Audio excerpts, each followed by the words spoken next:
오늘 아침 요한복음 3장을 보겠습니다. 요한복음 3장의 처음 10계절을 보겠습니다. 지난 수주간 함께 하셨던 분들은 성경에서 이 부분이 얼마나 중요한지를 아실 것입니다. 이제 적어도 우리는 3절까지는 잘 이해했습니다. 좋은 소식은 오늘 아침 10절까지 끝날 것이라는 사실입니다. 하지만 10절을 언제 끝낼지는 장담을 못하겠습니다. 자, 이제 읽겠습니다. 읽고 나서 먼저 확실히 말씀드리겠습니다. 그 다음에 아주 분명하지는 않을 수도 있는 것들에 대하여 파고 들어가서 말하겠습니다. 요한복음 3장 1절에 그런데 바리새인 중에 니고데모라 하는 사람이 있으니 유대인의 지도자라. 그가 밤에 예수께 와서 이르되 라삐여 우리가 당신은 하나님께로부터 와서 오신 선생인 줄 압니다. 하나님이 함께 하시지 아니하시면 당신이 행하시는 이 표적을 아무도 할 수 없기 때문입니다. 예수께서 이르시되 진실로 진실로 내게 이른다. 사람이 거듭나지 아니하면 하나님의 나라를 볼 수 없다. 니고데모가 이르되 사람이 늙으면 어떻게 날 수 있습니까? 두 번째 모태에 들어갔다가 다시 날 수 있습니까? 예수께서 대답하시되 진실로 진실로 내게 이른다. 사람이 물과 성령으로 다시 나지 아니하면 하나님의 나라에 들어갈 수 없다. 육으로 난 것은 육이요 영으로 난 것은 영이니 내가 내게 거듭나야 하겠다고 하는 말을 놀랍게 여기지 말아라. 바람이 임의로 불면 내가 그 소리는 들어도 어디서 와서 어디로 가는지 알지 못하지만 성령으로 난 사람도 다 그러하다. 니고데모가 대답하여 이르되 어찌 그러한 일이 있을 수 있습니까? 예수께서 그에게 대답하여 이르시되 너는 이스라엘의 그 유명한 선생으로서 이러한 것들을 알지 못하고 있느냐? 이 구절에서 5번이나 거듭난다는 말이 나옵니다. 위로부터 난다이기도 합니다. 이것은 헬라어로 아노덴이라는 말, 다시 또는 위로부터로 번역되며 둘 다 여기에 적용할 수 있습니다. 예수님은 누구든지 하나님의 나라, 구원의 나라, 영혼의 생명, 죄의 용서를 얻으려면 위로부터 다시 태어나야 한다고 말씀하시는 것입니다. 이것이 바로 중생의 거듭남의 교리입니다. 바로 구원을 이해하는데 핵심적인 구절입니다. 25년 전에 가장 잘 알려진 복음주의자였던 빌리 그레임이 한 권의 책을 출간했습니다. 그 책은 지난 25년간 복음주의 세계에서 꼽히는 문서였고 많은 다른 문서들을 파생시켜 왔습니다. 그 책의 이름은 거듭나는 방법입니다. 한국판은 기꺼이 거듭나는 삶입니다. 그 책은 방법을 알려주는 책입니다. 거듭나는 방법. 그 책은 거듭나는 방법의 단계를 제시합니다. 그 접근은 물론 의도도 좋고 회개와 예수의 그리스도에 대한 믿음을 요구합니다. 하지만 그 책과 그것의 제목은 예수님이 성경에서 가르치시는 원칙을 이해하지는 못하고 있습니다. 성경 본문의 핵심은 우리 자신이 기여할 수 없는 어떤 일이 우리 자신에게 일어나야 한다고 말하고 있습니다. 어떻게 하면 거듭날 수 있다는 방법이라는 것은 절대 없습니다. 거듭나기 위해 밟아야 할 과정이라는 것은 없다는 것입니다. 예수님은 여기에서도 니고데모에게 이것을 해라, 저것을 해라, 이렇게 기도해라, 저렇게 기도하라 라고 말씀하지 않았습니다. 주님은 어디에서도 그에게 위로부터 태어나는 방법, 다시 태어나는 방법에 대하여 말하지 않았습니다. 성경은 오직 사람이 거듭 태어나야 한다고 말씀하고 계십니다. 8절에서 예수님은 니고데모에게 너는 거듭나야 한다라고 말씀하십니다. 하지만 그것은 명령이 아닙니다. 그것은 사실을 진술하시는 것입니다. 하나님의 나라는 오직 하나님의 생명을 받은 사람들만을 위한 것입니다. 하나님의 본성에 참여한 자가 아니면, 새로운 피조물이 아니면 하나님의 나라에 들어갈 수가 없습니다. 이 비유는 매우 단순하고 기본적인 것이라서 오해할 수 없습니다. 이 비유는 출생, 태어남에 관한 것입니다. 모든 사람은 출생을 얻었습니다. 자기의 출생에 어떤 기여를 한 사람은 아무 누구도 없습니다. 세상에 태어나는 방법이라는 책은 없습니다. 여러분은 자기의 출생에 대해 어떤 아무런 관여도 하지 않았습니다. 그렇기 때문에 주님은 이 비유를 사용하신 것입니다. 우리가 우리의 육체적 출생에 어떤 기여도 하지 않은 것처럼 우리의 영적인 출생에도 어떤 기여도 역할도 할 수 없다는 것입니다. 이것이 바로 이 비유의 요점입니다. 예수님은 하나님의 나라는 오직 거듭나는 것이 100% 하나님의 기적임을 아는 사람들에게만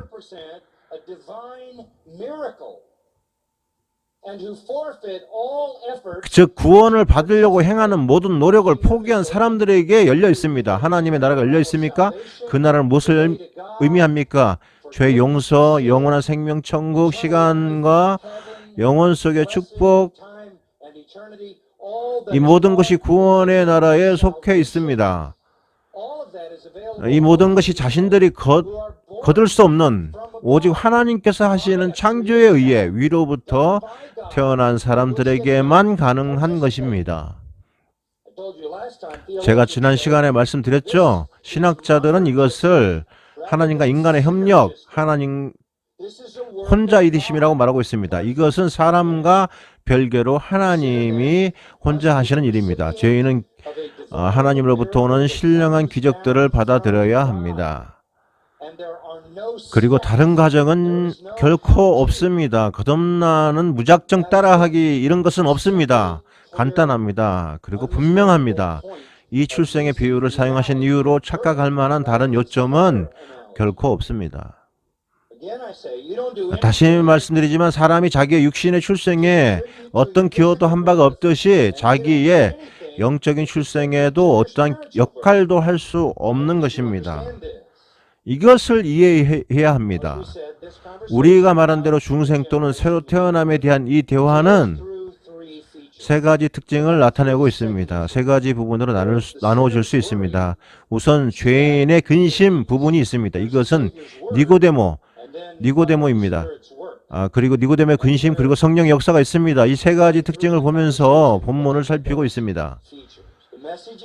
이 메시지를 다시 한 번 더 상기시켜 드리면 구원의 나라, 죄의 용서, 영원한 생명, 천국이 자기 노력을 버린 사람들에게만 열려 있다는 것입니다.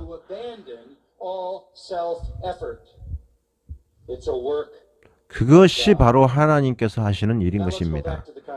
다시 본문의 대화로 돌아가겠습니다. 먼저 죄인의 근심입니다. 그런데 바리새인 중에 니고데모라고 하는 사람이 있으니 유대인의 지도자라. 그가 밤에 예수께 와서 이르되 랍비여 우리가 당신은 하나님께로부터 오신 선생인 줄 압니다. 하나님이 함께 하시지 아니하시면 당신의 행하시는 이 표적은 아무도 할 수 없기 때문입니다. 제가 간단히 정리해 드리겠습니다. 니고데모는 바리새인입니다. 바리새인은 구약 율법의 학자들의 집단으로서 엘리트들입니다. 율법과 랍비들의 전통을 준수하고 까다로운 율법 가운데서 그들은 유대인들 중에서도 구약 성경과 모든 세세한 유대 전통에까지 정통하고 거기에 대하여 헌신되어 있는 자들입니다. 그들은 구별된 사람들이었습니다. 일반 대중들과는 전혀 다르기를 원했습니다. 사실 요한복음의 후반부에 보시면 그들은 바리새인이 아닌 나머지 모든 사람들은 저주를 받았다고 여기고 있었다는 것을 알 수 있습니다. 다른 사람들은 무식하고 저주받은 것으로 알고 있었습니다. 그들은 백성들을 섬기는 역할을 하지 않고 그들은 구원받았고 그들을 분리시키며 그들은 모두 위선자들 중에서 아주 전형적인 위선자들의 행세를 했습니다. 그들의 겉은 하얗게 해칠되어 있고 그들의 속은 뼈들로 가득 찼습니다. 그러나 사실은 그들은 지옥 자식들이며 그들이 가는 곳마다 지옥 자식들을 배나 만들게 했습니다. 니고데모는 마태복음 23장에서 예수님께서 꾸짖고 저주하신 사람들 중에 한 명입니다. 또한 니고데모는 사도 바울이 바리새인에 대해 증언한 것처럼 율법이 열심히 있었고 그 율법 앞에 흠이 없었고 모든 랍비와 조상들의 전통을 지켰고 모든 작은 세부 사항까지 바리새인들이 요구하는 모든 가정을 밟아 나갔을 것입니다. 아주 적은 채소의 11조까지 바쳤을 겁니다. 아마도 그들은 자기들의 종교에 철저했습니다. 하지만 그들은 위선자였습니다. 니고데모 같은 바리새인 한 명에 대하여 누가복음 18장에서 우리 주님이 묘사하십니다. 가상의 바리새인이 성전에 가서 기도합니다.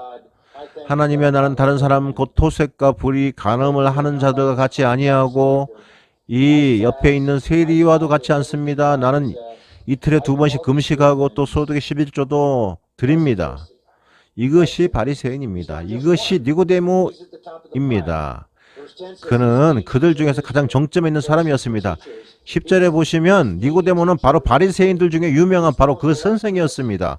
그는 선생들 중에서도 가장 고명하고 저명하고 그들의 최고의 스승이었습니다. 그리고 그는 사내들인 회원이었습니다. 50장을 보시면 그는 대단한 엘리트의 모임으로서 이스라엘의 대법원 같은데 그는 거기에 구성된 사람입니다. 그는 지적인 사람이고 똑똑한 사람이고 대단히 성공한 사람입니다. 전생에 의하면 니고데모는 예루살렘 성에서 가장 부자였던 3명 중에 하나였습니다. 그는 지혜, 이성적으로 생각하는 능력과 사업 수완이 뛰어나서 아주 성공하고 부자가 된 것입니다. 그런 모든 것을 가졌습니다. 그리고 물론 바리새인의 관점에서 그는 부자였고 니고데모는 성공적으로 돈을 벌어서 매우 큰 부자가 되었습니다. 바리새인들은 부자가 되는 것은 하나님의 축복으로 생각했습니다. 그래서 니고데모는 하나님의 큰 축복을 받은 사람으로 여겨졌습니다. 그러나 니고데모는 마음속으로 자신이 가짜이며 위선자임을 알았습니다. 외적으로 보이는 종교, 그의 두려움과 의심 속에 공허한 불안이 그의 정신을 찢어놓았습니다. 여기에 그의 문제가 있습니다. 그는 누구에게 가야 합니까? 자신이 그 유명한 선생인데 말입니다. 그러다가 예수님을 발견했는데 어땠습니까? 자기보다 한 수 위의 선생을 만났던 것입니다. 왜냐하면 자기는 기적을 행할 수 없었기 때문입니다. 기적을 본 적도 없었고 기적을 행하는 누구도 본 적이 없었습니다. 기적을 봤다는 사람을 만난 적도 없었습니다. 그래서 그는 예수님께 와서 말했습니다. 보십시오. 저희는 당신이 하나님께로부터 온 선생인 줄 압니다. 마음을 아는 것은 중요하지만 예수님의 기적을 보고 그분이 하나님께로부터 온 것을 니고데모는 알았습니다.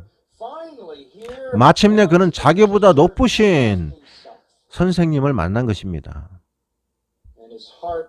이제 그의 마음은 진실된 것을 알고 싶어 했습니다. 그래서 찾아와 그렇게 물었습니다. 그는 예수님께 그렇게 말했지만 예수님은 그 속에 뒤에 있는 것들을 알고 계셨습니다. 3절을 보면 예수님은 그가 말한 것을 무시했습니다. 예수께서 대답하시기를 이제 우리는 신학을 얘기할 것입니다. 우리는 천국에 관하여 말할 것입니다. 그것은 개인적인 것이 아니고 3인칭의 관점입니다. 진실로 이것은 완전히 새로운 것이라는 의미입니다. 5절에서 다시 반복합니다. 진실로 내게 이른다. 사람이 다시 태어나지 아니하면 하나님의 나라를 볼 수 없다. 다시 태어나지 아니하면 천국에 절대로 들어갈 수 없다. 주님은 이렇게 말씀했습니다. 니고데모가 꺼낸 이야기와는 전혀 상관이 없습니다. 이 말씀하신 이유는 예수님께서 니고데모의 근심을 아셨기 때문입니다. 주님은 니고데모의 근심이 뭔지 알고 있었습니다. 24절 25절에서 그는 사람에 대해서 이미 알고 증언을 받을 필요가 없다고 말씀하셨습니다. 왜냐하면 그는 하나님이기 때문입니다. 3장에서 그것을 보여주십니다. 그분은 전지하십니다. 그분은 사람의 마음을 아시고 사람의 생각을 아십니다. 사람들의 갈망과 소원을 명쾌하게 알고 계십니다. 여기 아주 충성스러운 교인이 있습니다. 바리새인입니다. 율법자들 중에서도 율법자입니다. 유대교의 꼭대기까지 간 사람입니다. 천국에 속하지 않았고 그러나 그는 천국에 속하지 않았고 하늘의 왕국에 들어갈 수 없음을 알았습니다. 그는 기쁨이 없었고 평화가 없었고 그는 기쁨이 없었습니다. 그래서 그는 고민했습니다. 내가 어떻게 해야 되지? 내가 뭘 해야 되는가? 왜냐하면 그가 알고 있는 모든 것은 뭔가를 하는 것입니다. 그래서 주님께서는 그에게 말씀하셨어요. 내가 거듭나지 않으면 하늘에 들어갈 수 없다. 너는 처음으로 들어가서 모든 것을 다시 출발해야 된다. 모든 종교적, 도덕적, 인간적 모든 노력들을 네가 한다 할지라도 너는 하나님 나라에 들어갈 수가 없다. 완전히 제로다. 하나님께로는 절대적으로 제로와 같다. 아무런 의미가 없다. 그러므로 니고데모는 제로 상태에 있었고 그것을 자신이 알고 있었습니다. 이것이 죄인의 근심입니다. 우리는 이제 3절에서 구원자의 말씀을 봅니다. 거듭나지 않으면 혹은 위로부터 거듭나지 않으면 하나님 나라에 들어갈 수 혹은 하나님 나라에 참여할 수가 없단다. 이것이 바로 중생입니다. 다시 태어나야 합니다. 새로운 속성, 새로운 생명, 새 피조물이 되어야 합니다. 그리고 우리는 그것을 자세히 살폈습니다. 사람의 뜻으로 나지 아니하고 1장 13절입니다.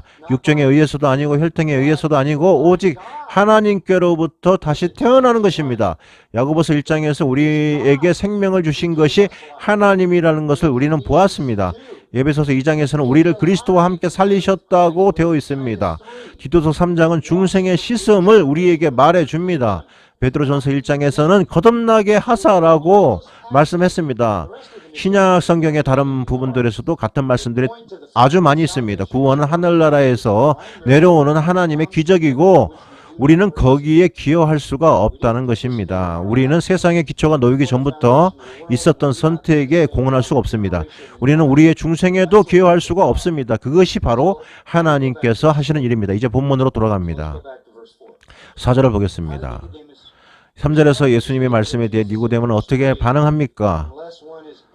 사람이 다시 태어나지 아니하면 하나님의 나라를 볼 수 없다. 그는 주어를 3인칭 주어, 즉 신학적 토록, 자기의 문제로 삼지 않았습니다. 설교자들은 이렇게 말하곤 합니다. 자, 니고데모는 이해하지 못했습니다. 그는 예수님께서 하신 말씀을 이해하지 못했습니다.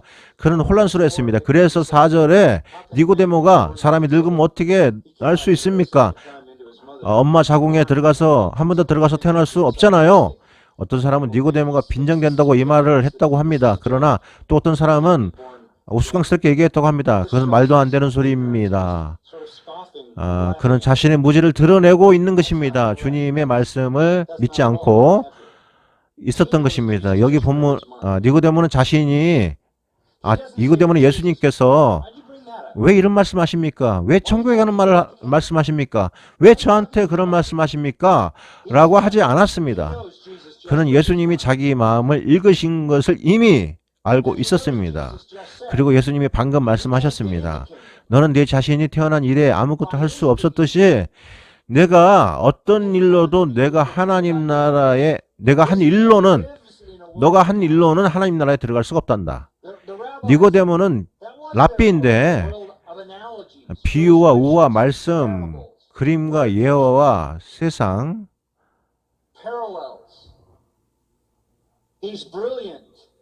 이런 것들로는 이해할 수가 없었습니다. 그는 총명한 사람입니다. 그는 이스라엘의 그 선생입니다. 그는 논리학자입니다. 그는 신학적 토론과 대화로 일생을 보내온 사람입니다. 그는 예수님께서 하신 말씀을 완전히 이해했습니다. 그는 100% 이해했습니다. 그래서 그는 곧바로 3인칭 대화로 건너뛴 것입니다. 어떻게 사람이 늙으면 태어날 수 있습니까? 당신의 비유를 저도 사용합니다. 자기 엄마의 모태에 다시 들어가서 태어날 수는 없잖아요. 안 그렇습니까? 이 말은 그가 예수님이 하신 말씀을 완전히 이해했다는 증거입니다. 예수님은 너는 하나님의 나라에 들어와야 한다. 하지만 그것에 대해 너는 아무것도 할 수 없다고 하시는데 그는 그 말을 이해했습니다. 그는 그 비유적 언어를 이해했습니다. 이 랍비 겸 선생은 그런 말들을 항상 사용했습니다. 그러니까 그는 예수님의 비유를 받아서 말했습니다. 이 보세요. 당신은 지금 사람의 힘으로는 불가능하다는 것을 말하고 있군요. 지금 나에게 불가능한 뭔가를 말씀하고 있습니다. 그는 주님의 말씀을 놓치지 않았습니다. 니고데모는 바보가 아닙니다. 예수께서 어떻게 하면 다시 태어날 수 있는지에 대해서 말해주고 있습니다. 그가 잘 알고 있습니다. 예수님은 방법이란 게 없는 일에 대해 말씀하고 계시다는 것을요. 미안하지만 그는 대부분의 복음주의자들보다 더 잘 알고 있었을 겁니다. 구원받지 못한 바리새인의 위선자임을요. 그짓 종교의 회원인 사람이 한 번의 대화를 통해 거듭남의 교리를 이해할 수 있었다면 왜 교회는 이것을 혼돈할까요?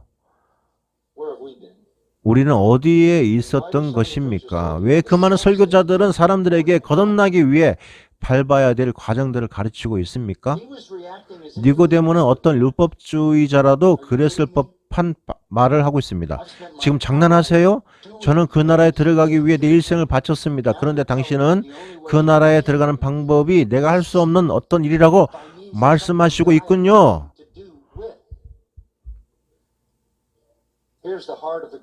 여기에 은혜의 복음의 핵심이 있습니다. 그렇지 않습니까? 그동안 니고데모가 알고 있었던 것은 자기가 얻은 것, 뭔가 자기의 힘으로 이루는 것, 종교, 의식, 의례, 도덕, 인간적 선함을 통해서 말입니다. 그러니까 예수님은 진실로라고 하셨던 것입니다. 왜냐하면 주님이 지금은 너는 내가 구원을 얻어낼 수 있다는 사탄의 저주받을 거짓말에 속아 있다. 나는 진실을 말하고 있다. 나 그런 난생 처음으로 이 말을 들었습니다. 그런 많은 신학 토론을 해왔던 사람인데도 말입니다. 그는 평생에 처음으로부터 위로부터 하나님께로부터 자신의 혼에 뭔가가 창조가 되어야 한다는 것을 처음 들었습니다. 자기가 기여할 수 없다는 것에 대하여 말입니다.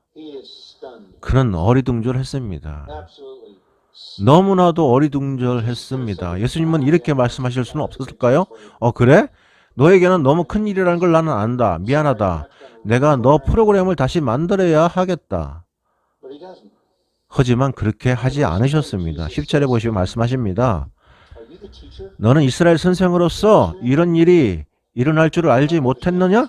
이런 것도 모르면서 어떻게 그 유명한 선생 자리에 올라갔지? 주님은 니고데모에게 조심스럽게 말씀하지 않으셨습니다. 니고데모가 새로 태어나는 것을 이해하지 못한다는 것은 변명의 여지가 없습니다. 중생을 이해하지 못하는 것도 변명의 여지가 없습니다. 절대 용납될 수 있는 일이 아닙니다. 하지만 주님은 니고데모를 도우려 오셨습니다. 그에게 두 가지 힌트를 주셨습니다. 두 가지 힌트. 첫 번째 힌트는 5절에 나오고요.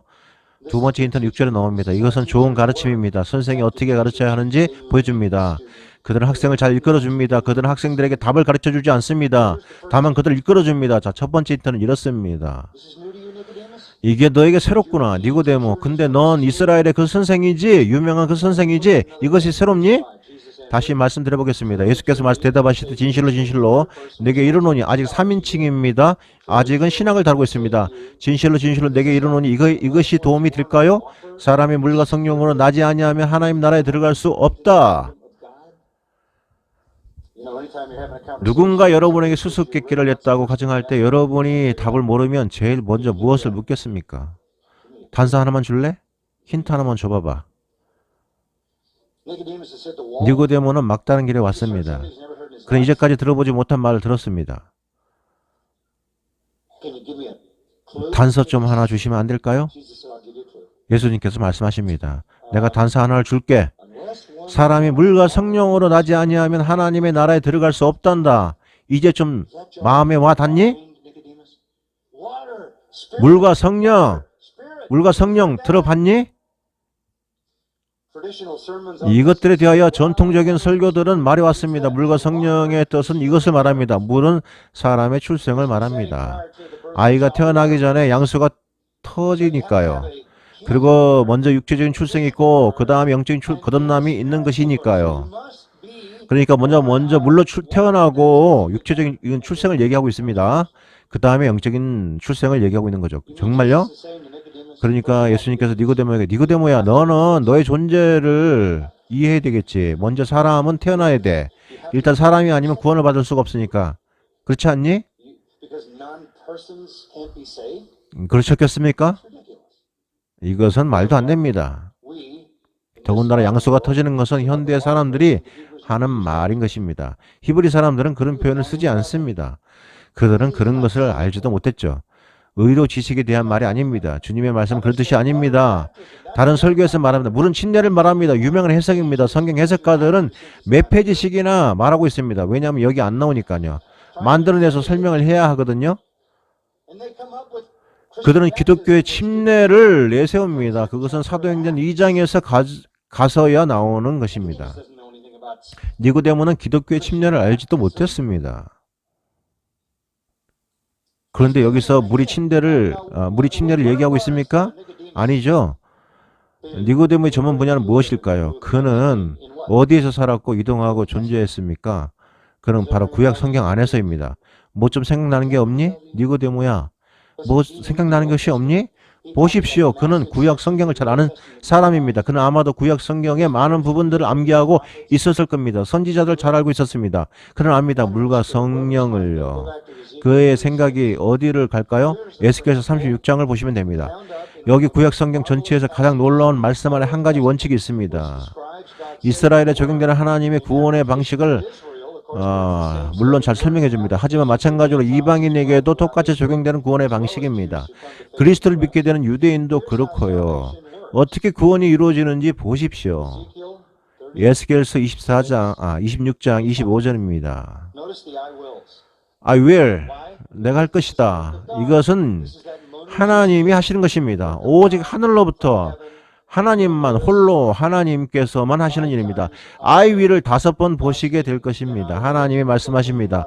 맑은 물로 너희에게 뿌려 너희로 정결하게 하되 곧 너희 모든 더러운 것에서와 모든 우상 숭배에서 너희를 정결하게 할 것이며 또 새 영을 너희에게 주되 두고 친구들이여 여기 물과 성령이 있습니다. 물과 성령은 간단하게 창조와 관련이 있습니다. 새로운 창조 말입니다. 하나님께서 자신의 뜻에 따라 죄인의 마음에 행하시는 중생의 작업입니다. 그리고 여기에 언젠가 유대인과 이방인들의 개인뿐만 아니라 이스라엘 전체에 그것을 행하시겠다고 약속하고 이미 계십니다. 또 새 영을 너희 속에 두고 새 마음을 너희에게 주되 너희 육신에서 굳은 마음을 제거하고 부드러운 마음을 줄 것이며 또 내 영을 너희 속에 두어 너희로 내 율례를 행하게 하겠다. 내가 하겠다. 내가 하겠다. 내가 하겠다. 내가 하겠다. 내가 하겠다. 그리고 너희는 내 규례를 지켜 행할 것이다. 너희가 내 백성이 되고 나는 너희 하나님이 될 것이다. 이것이 바로 물과 성령입니다. 에스겔 36장의 이 위대한 새 시대의 언약은 니고데모에게 아주 익숙했을 것입니다. 그는 그것을 아주 잘 알고 있었을 것입니다. 그는 37장도 알고 있었을 것입니다. 37장에서는 하나님께서 이스라엘의 미래, 즉 3절에서 에스겔에게 말씀하시기를 사람아, 인자야 너는 거기에 이스라엘 영적인 죽음을 나타내는 마른 뼈들의 계곡이 보였습니다. 인자 이 뼈들이 능히 살 수 있겠느냐 하기시기로 내가 대답하되 또 내게 이르되 너는 이 모든 뼈들에게 대언하여 말하기를 너희 마른 뼈들아 여호와의 말씀이다. 일어나라. 주 여호와께서 이 뼈들에게 이같이 말씀하시기를 내가 생기를 너희에게 들어가게 하겠다. 다른 말로 하면 하나님께서 훗날 이스라엘의 생명을 주시겠다는 말입니다. 하나님께서는 그들을 구원하시는데 단지 개인적으로 구원하시겠다는 국가적으로 구원하시겠다는 겁니다. 37장 12절을 보시면 주 여호와께서 이같이 말씀하시기를 내 백성들아 내가 너희 무덤을 열고 너희로 거기서 나오게 하고 이스라엘 땅으로 들어가게 하겠다. 내 백성들아 내가 너희 무덤을 열고 너희로 거기에서 나오게 한즉 너희는 내가 여호와인 줄을 알게 될 것이다. 내가 또 내 영을 너희 속에 두고 너희가 살아나게 하고 또 너희를 너희 고국 땅에 두리니 나 여호와가 이 일을 말하고 이룬 줄은 이것이 바로 하나님의 주권적인 역사로서 이스라엘 나라에 훗날 생명을 주시겠다는 것입니다. 그 나라에 약속을 하시겠다는 겁니다. 그분의 계획이며 그분의 모든 개인 또한 구원하시기 위한 방법입니다. 이것은 하나님 하시는 말입니다. 다시 돌아가서 니고데모는 이 구약의 말씀을 압니다. 그래서 그는 에스겔서를 알고 있습니다. 또한 사람 만든 선지자 에스겔 11장 그는 여러 번 읽어봤을 것이고 외우고 있을 수도 있습니다. 약속의 말씀이니까요. 이 11장 19절 보면 내가 그들에게 한 마음을 주고 그 속에 새 영을 주고 그 몸에 돌 같은 마음을 제거하고 살처럼 부드러운 마음을 주어서 내 율례를 따르며 내 규례를 지켜 행하게 하겠다. 그들은 내 백성이 되고 나는 그들의 하나님이 될 것이다. 이것이 구약 성경에 분명히 드러내신 하나님의 신령한 역사입니다. 예레미야서도 보시면 좋겠습니다. 예레미야서에서 두 구절만 보겠습니다. 예레미야 24장 7절입니다. 주 여호와인 줄 아는 마음을 아는 그들에게 주어서 그들이 전심으로 내게 돌아오게 하리니 그들은 내 백성이 되겠고 그들은 나는 그들의 하나님이 될 것이다. 이것이 새로운 창조입니다. 새로운 마음 씻겨지고 깨끗해지고 새로운 영입니다. 다음으로 예레미야 31장 31절을 보겠습니다.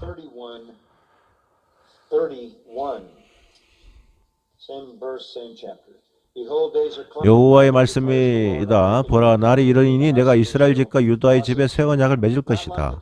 이 언약은 내가 그들의 조상들의 손을 잡고 애굽 땅에서 인도하여 내던 날에 맺은 것과 같지 아니할 것은 내가 그들의 남편이 되었어도 그들은 내 언약을 깨뜨렸기 때문이다. 여호와의 말이다.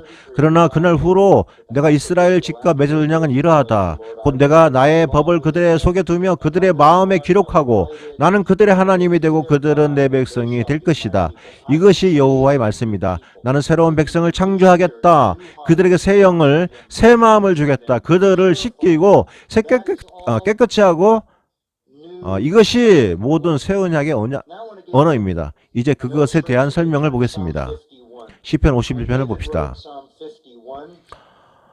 다윗이 시편 51편을 썼고 그는 믿는 자였습니다. 그는 하나님의 마음을 따르는 사람이었습니다. 그는 51편 전에도 많은 시편을 썼습니다. 하지만 51편에서 다윗은 아주 특별한 상황에 처해져 있습니다. 왜냐하면 그는 아주 거대하고 지속적이고 잘 계획되고 조율된 범죄를 저질렀기 때문입니다. 발코니에서 어슬렁거리다가 밧세바를 보면서 그녀에 대한 탐욕이 시작이 되었고 그녀에게 사로잡혔고 그녀와 관계하고 그 궁궐로 데려오기 위하여 다윗의 군대에서 이스라엘을 지키는 그녀의 남편을 전투의 한복판에 내몰아서 죽도록 만들었습니다. 그리고 다윗은 자기의 부하들이 밧세바의 남편을 살해하는데 가담하도록 했습니다. 그는 간통을 저질렀고 이에 아기가 태어났고 이 아기는 죽었습니다. 이 무서운 이야기를 다들 아실 것입니다. 이것은 장시간 지속되었고 계획적으로 저지른 죄였고 다윗은 너무나 걱정스러웠습니다.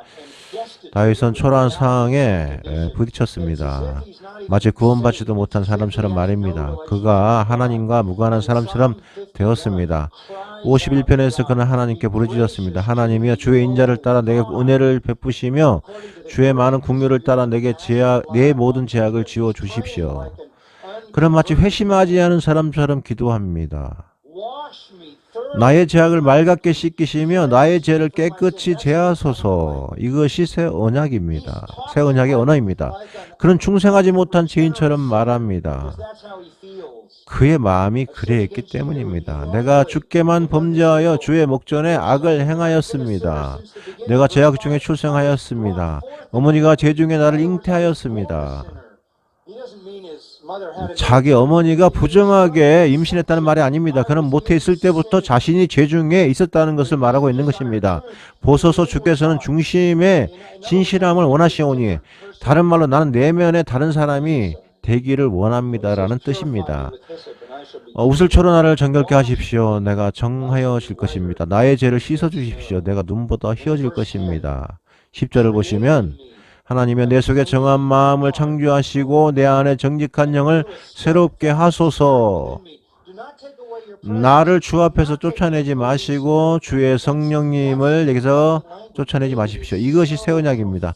다윗은 자기 죄에 대해 너무나 깊이 회개하고 있었기 때문에 마치 중생하지 못한 사람처럼 기도했던 것입니다. 그는 중생한다는 것, 다시 태어난다는 것이 무엇인지 알고 있었습니다. 깨끗하게 되고 씻기고 새로운 심령, 새로운 영, 새로운 기질을 받아 새로운 피조물이 되기를 원했던 것입니다. 그래서 다윗은 시편 51편에 기록했고 니고데모도 이 시편을 알고 있고 암송하기도 했을 것입니다. 아마도 외우고 있었을 것입니다.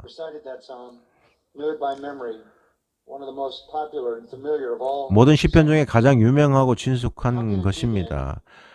그렇다면 니고데모가 구약 성경을 통해서 구원이 하나님의 주권적인 역사임을 알고 있었을 텐데요.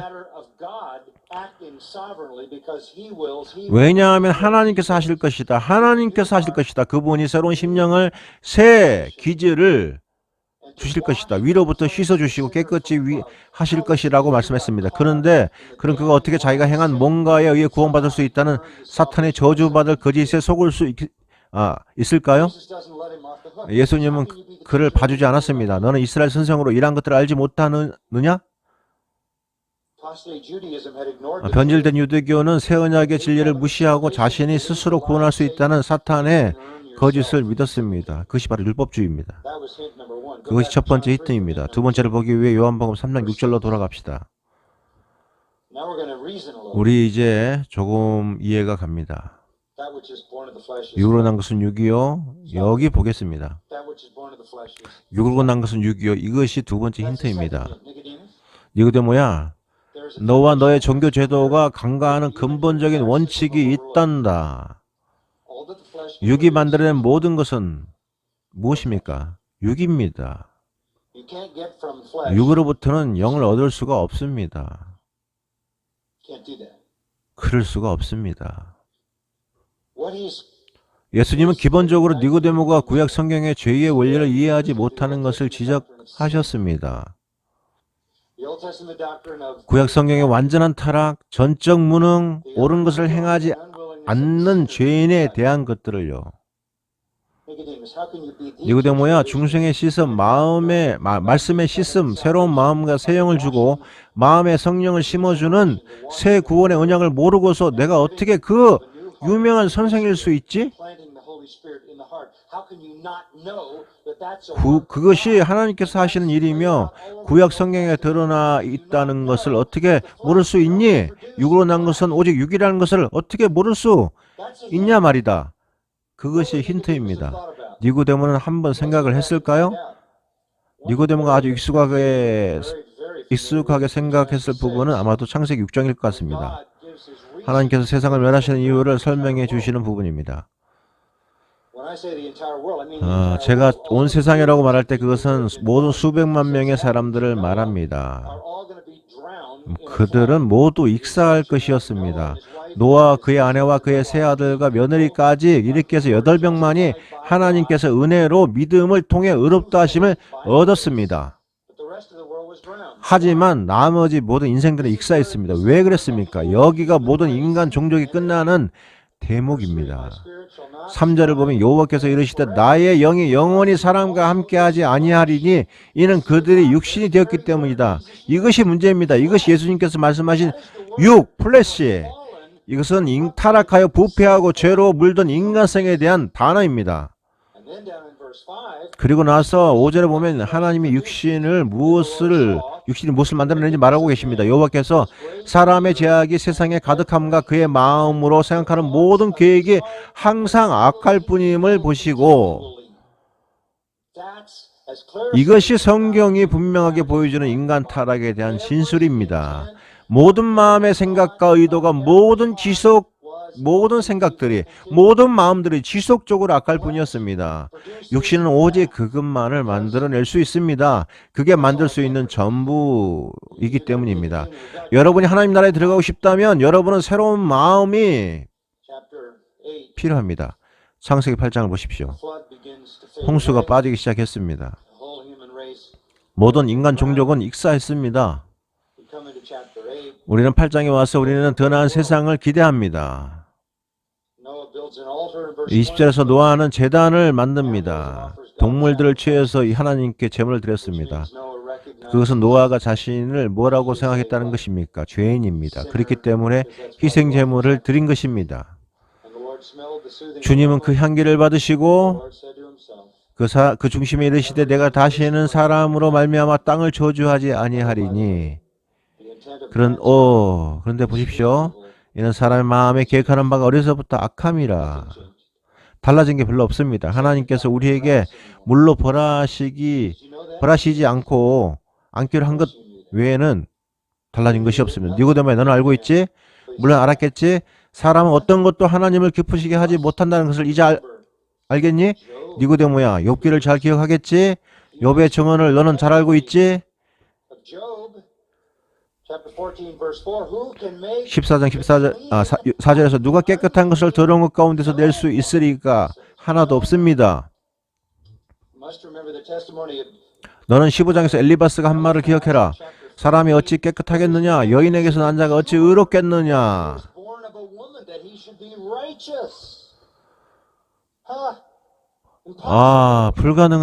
불가능하단 말이다. 더럽혀지고 타락한 사람은 절대로 의로워질 수가 없단다.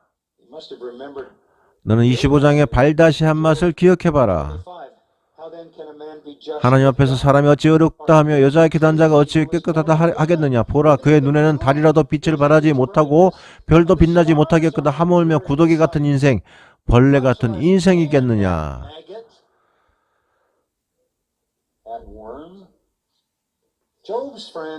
욥의 친구들과 욥은 모든 이 전적인 타락에 대한 신학에 대하여 모두 알고 있었습니다.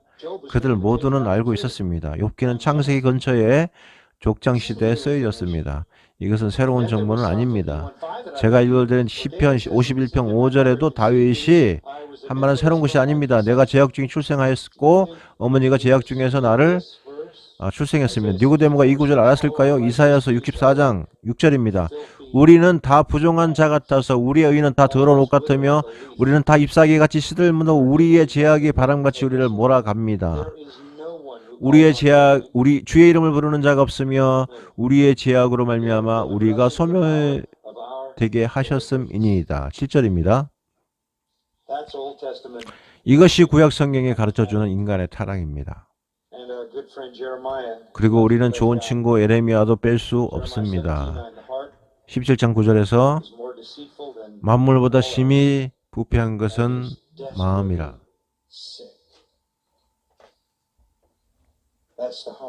이것이 사람의 마음입니다.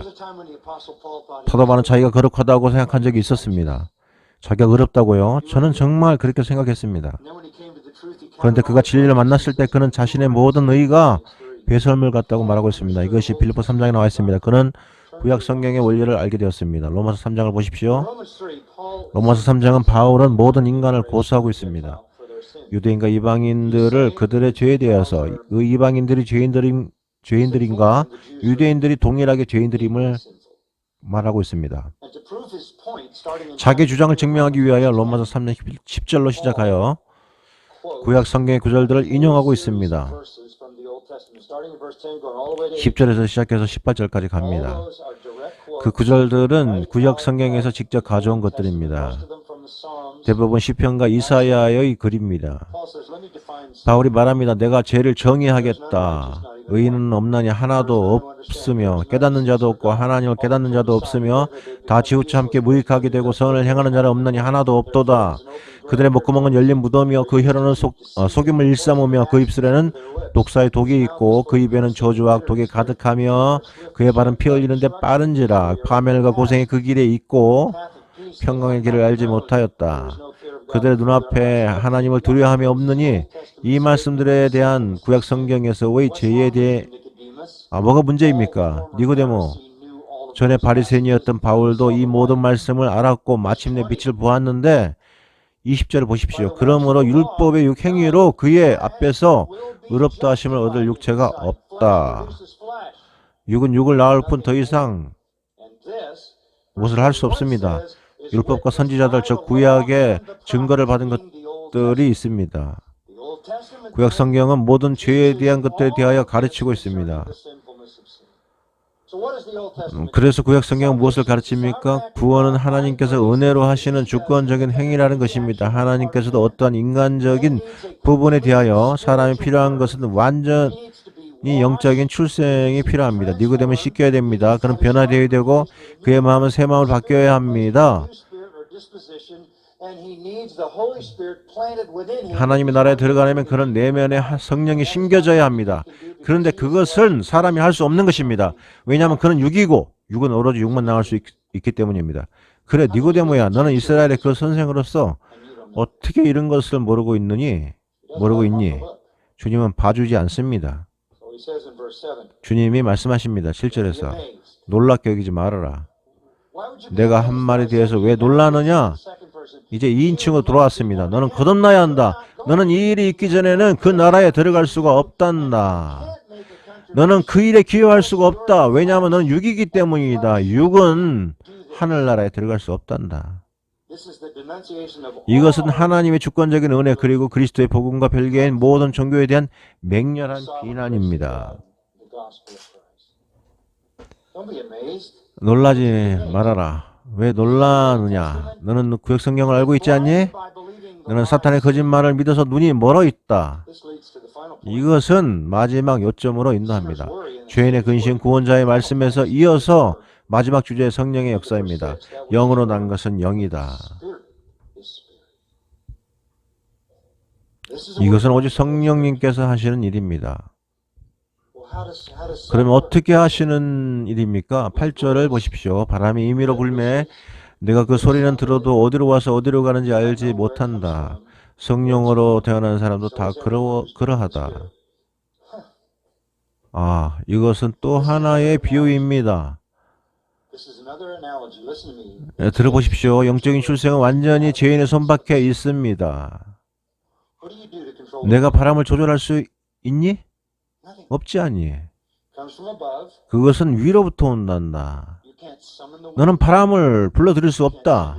너는 바람을 멀리 보낼 수도 없지 않니? 너는 내가 사는 곳에 더 바람이 많이 불게 하는 방법에 대하여 책을 쓸 수 없다. 너는 그럴 수 없잖아. 내 뜰에 바람을 더 불게 할 수 없지 않니? 너는 그렇게 할 수 없지 않니? 그것은 완전히 하나님의 주권적인 역사하심이기 때문이다. 바람은 눈에 보이지 않는다. 통제도 할 수 없다. 저항도 할 수 없다. 예측도 할 수 없다. 바람을 불러올 수도 없다. 내가 원한다고 해서 바람이 나타나지 않기 때문이다. 내가 없애고 싶어해도 바람은 물러가지 않는다.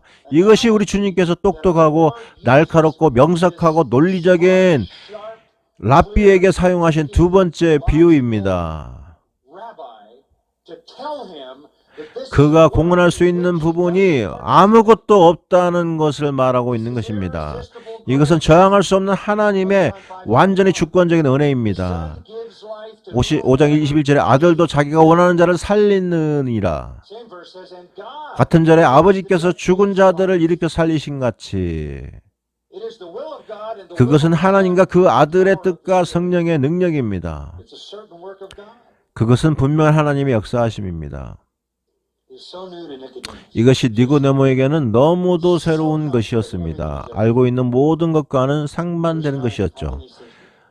9절에서 그는 어찌 그러한 일이 있을 수 있습니까? 당신은 저의 모든 인생의 모든 것들을 부숴버리시는군요. 마치 다메섹으로 가는 바울에게 그렇게 하신 것과 같았습니다. 바울은 모든 것을 배설물로 여겼다고 했습니다.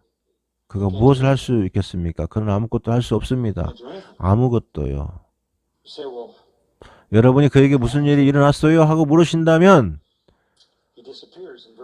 니고데모는 10절 이후로 한동안 사라집니다. 그가 사라집니다. 그는 궁금증을 안고 사라졌습니다.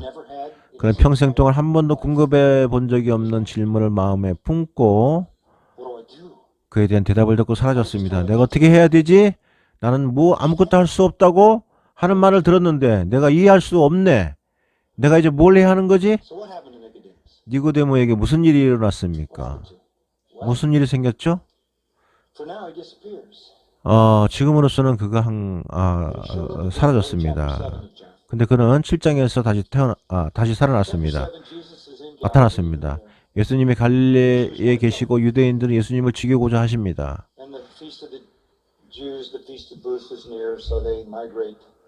그래서 예수님 일행은 거기로 내려갔고 다시 사내들인과 대치하게 됩니다.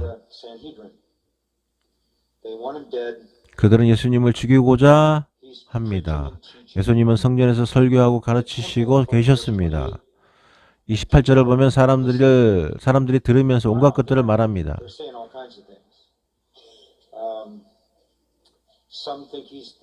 어떤 사람은 그분이 메시아라고도 하며 어떤 이들은 선지자라고도 합니다. 40절에 보십시오. 어떤 사람은 이 사람이 참으로 그 선지자라고 하며 그리고 43절에 의하면 사람들이 나뉘어졌습니다. 통치자들은 이제 예수님을 죽이고 싶어 합니다. 그래서 성전 경비대에게 예수님을 잡고 체포하라고 했습니다. 하지만 그들은 예수님을 잡고 싶어 했어도 아무도 예수님을 잡을 수가 없었습니다. 그들이 그곳에 갔는데 그들 그럴 수가 없었습니다. 아랫사람들이 대제사장들과 바리새인들에게 돌아갔고 니고데모도 거기 있었습니다. 그들이 아랫사람들에게 말합니다. 체포하라고 했는데 왜 데려오지 않았느냐라고 물었죠. 아랫사람들이 대답했습니다. 그 사람이 말하는 것처럼 말한 사람은 지금까지 없었습니다. 그가 한 말은 그냥 지나칠 수 없었습니다. 그의 말씀을 우리를 꼼짝 못하게 했습니다. 바리새인들이 그들에게 말했습니다. 너희도 미혹되었느냐? 통치자들이나 바리새인들은 아무도 예수님을 믿지 않았습니다. 그렇죠? 그러니까 우리는 니고데모가 예수님을 믿지 않았다는 것을 알 수가 있습니다. 이 장면은 1년 후의 일입니다. 그는 산헤드린에 있었습니다. 하지만 50절을 보면 니고데모가 나섭니다. 그 중에 한 사람 곧 전에 예수께 왔던 니고데모가 산헤드린의 바리새인과 대제사장들 중 한 명에게 그들에게 행하되 말하되 우리의 율법은 사람의 말을 듣고 그 행한 것을 다 들어보기 전에 심판할 수 있느냐? 폭력배를 시키는 것은 옳지 않다. 그래서는 안 된다. 심지어 로마인들도 법절 제대로 행한다. 그것은 대담한 발언이었습니다. 모든 이들이 예수님을 죽이고 싶어 했을 때 일어나 법으로 법으로 예수님을 방어했습니다. 예수님을 보호하고 싶어 했기 때문입니다. 아직은 믿지는 않았지만요. 지도자들은 니고데모를 쳐다보았습니다. 이스라엘의 그 유명한 선생을요. 너도 갈릴리에서 왔느냐? 라고 빈정거립니다. 찾아보라. 갈릴리에는 선지자가 나지 못한다. 그들은 비웃으며 가장 저명한 그 선생을 조롱하였습니다. 니고데모는 자기 마음이 예수님께로 기우는 것을 여기에서 잠깐 드러냈습니다. 그랬더니 그들은 니고데모를 조롱한 것입니다. 그들은 사람들이 존경하고 높이는 사람들을 놀렸습니다. 그런데요, 이것은 밤에 만났던 때로부터 2년 후의 일입니다. 2년이 지났습니다. 그러니까 그리스도께서 돌아가시기 1년 정도 남아 있을 때였습니다. 19장을 보겠습니다. 그러니까 2년 후까지도 니고데모는 여전히 바리새인이었고 여전히 산헤드린에 있었습니다. 그러나 그는 예수님 편을 들기도 했습니다. 19장에 와서 예수님이 돌아가십니다. 아리마대 사람 요셉은 예수님의 제자이나 유대인을 두려워하여 그것을 숨기더니 2일 후에 빌라도에게 예수님의 시체를 가져가기를 구하며 빌라도가 허락하는지라. 이에 가서 예수님의 시체를 가져가니라. 38절입니다. 자, 보십시오. 일찍이 예수께 밤에 찾아왔던 니고데모도 모략과 침향 섞은 것을 100리터라쯤 가지고 온지라.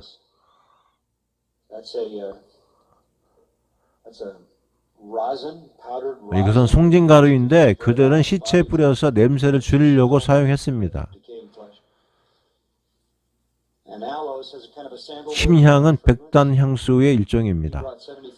약 75파운드, 약 34kg 정도입니다. 그것은 대단히 많은 양으로서 저명한 사람에게 존경을 표시하는 한 가지 방법입니다. 이것은 니고데모로서는 크게 존경을 표하는 행동이었습니다. 용감한 행동이기도 했고요. 니고데모와 아리마대 사람 요셉은 그날 동행했습니다. 아리마대 요셉은 신자였지만 드러내놓고 신앙을 고백한 사람은 아니었습니다. 이제 니고데모는 대담하게 나서서 주 예수님과 함께 있습니다. 예수님의 시신을 가져간 것입니다. 상상해 보십시오. 니고데모는 지금 그 밤에 대화를 나눴던 분의 시체를 자신의 팔에 안고 예수님의 몸을 수위로 싸고 그의 간습대로 구석구석 그 몸에 향로를 뿌립니다. 친구인 요셉과 함께요. 그들은 예수님을 아무도 사용하지 않았던 새 무덤의 동산에 두었습니다. 거기서 그는 예수님의 시체를 자기 팔에 안고 있었습니다. 니고데모에게 무슨 일이 일어난 것입니까? 무슨 일이 하나님이 내려오셔서 그에게 생명을 주신 것입니다. 그에게 새로운 심령을, 새로운 마음을 그를 씻기시고 그리고 그를 다시 만드셨습니다. 이후에 그는 어떻게 됐을까요? 여러분, 이 이야기의 나머지 이야기가 궁금하지 않으십니까? 전승에 의하면 그는 예수님의 재판 때에 빌라도 앞에서 유일하게 예수님을 변호했다고 합니다.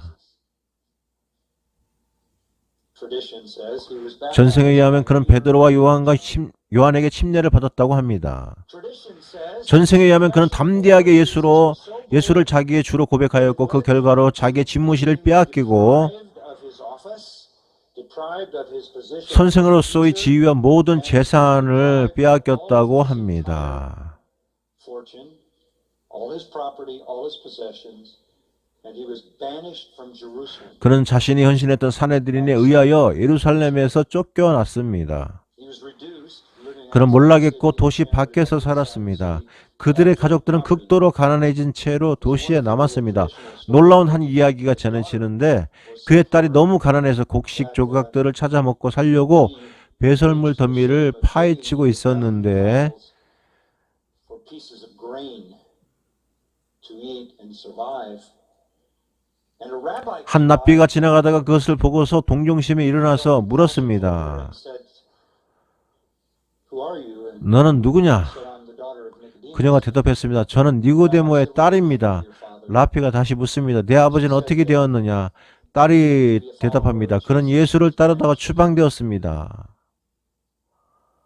And the rabbi refused. 그랬더니 그 랍비는 그녀를 돕지 않았다고 합니다. Some centuries later, a man 수세기 후에 폰티우스라는 사람이 니고데모가 1세기에 그리스도에 대한 헌신을 이유로 순교당했다고 기록된 고대 문서를 언급했습니다. in the first century for his devotion to Christ, how he was 그가 무리들에게 맞아서 죽었다고 되어 있습니다. and that's the full story. 이것이 그의 모든 이야기입니다. He lost everything in this world. 그는 이 세상의 모든 것을 잃었습니다. 하지만 오는 세상의 모든 것을 얻었습니다. 여러분은 무엇을 할 수 있겠습니까? 6장 37절을 여러분에게 제시합니다. 내게 오는 자는 내가 결코 내쫓지 아니할 것이다. 여러분은 하나님께 생명 주시기를 간청하실 수 있습니다.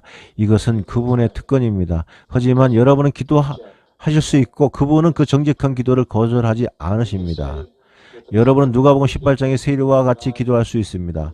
하나님의 불쌍히 여기소서 나는 죄인이로소이다. Father, we thank you again for 아버지 성경의 놀라운 말씀과 니고데모의 위대한 이야기로 인하여 감사드립니다. amazing account of Scripture, for all the richness of it. 말씀의 모든 풍성함과 거룩한 진리의 광대함은 무엇과도 비교할 수가 없고 There is no parallel. 그 무엇도 그것에 조금도 근접할 수 없습니다. 그 무엇도 Nothing.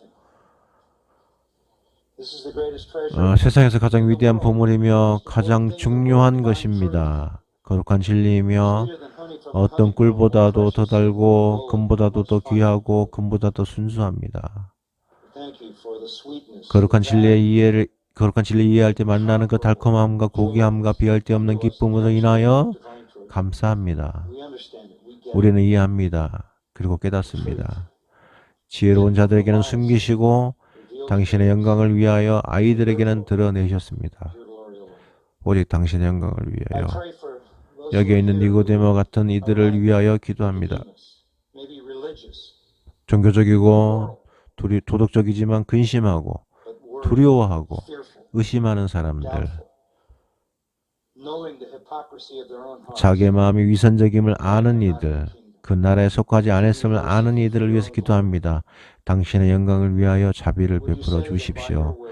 당신의 뜻대로 그들을 구원해 주시고 당신의 말씀의 물로 그들을 씻기시고 그들에게 새 영을 주시고 그들 속에 당신의 성령을 심어주시고 새 생명을 주셔서 그들을 다시 태어나게 해 주옵소서. 무덤을 여시고 그들 나가게 하시고 사망과 어둠의 나라에서 당신의 아들의 나라로 옮겨 주옵소서. 그들 안에 회개의 믿음과 복종하는 마음을 만들어 주십시오. 모든 것이 당신에 대한 찬양과 당신을 위한 것입니다.